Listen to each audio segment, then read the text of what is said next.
तो नमस्कार दोस्तों, स्वागत है आपका ट्रेडिंग योगीज चैनल में। आज हम मार्केट की फुल इंटरेस्टिंग चीज़ के बारे में बात करने वाले हैं।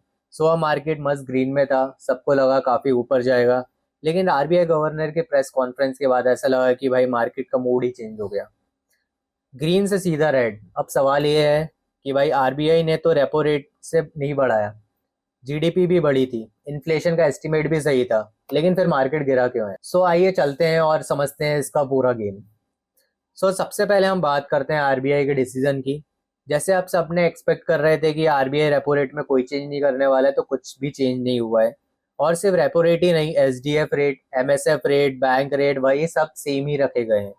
सिंपल लैंग्वेज में बात करते हैं तो मतलब आरबीआई का सभी डायरेक्शन में, सिंपल लैंग्वेज में बात करते हैं तो आरबीआई सभी डिसीजन में जल्दी नहीं भागना चाहती है।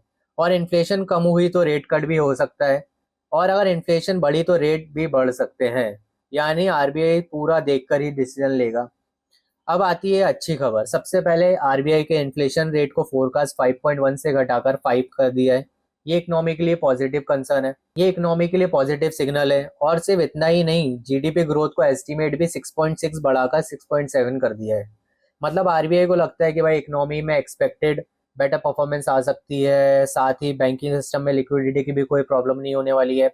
और अब सारी इतनी पॉजिटिव इंफॉर्मेशन के बाद मार्केट ऊपर ही जाना चाहिए। अब आती है वो मार्केट की खबर जिसने सबका मूड बेकार कर दिया। प्रेस कॉन्फ्रेंस में आरबीआई गवर्नर ने 3 बड़े बैंक रिस्क के बारे में बताया है। पहला मिडिल ईस्ट का टेंशन है, जो कि हम सबको पता है कि भाई मिडिल ईस्ट में अभी काफी टेंशन चल रहा है, जिसकी वजह से क्रूड ऑयल में काफी ज्यादा स्पाइक आते रहते हैं। डेली क्रूड ऑयल 80 आता है, वापस 70 आता है, 80 आता है। तो ये सारी चीजें काफी अभी तक इसमें टेंशन में बनी हुई है, जिससे ग्लोबल ट्रेड भी काफी अनसर्टिनिटी में रहता है।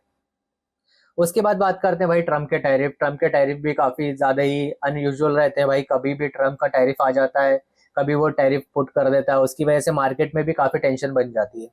इसके बाद की बात करें, जो सबसे मेन डेंजरस बात बोली जो आरबीआई गवर्नर ने, वो थी एल नीनो और वीक मॉनसून के बारे में।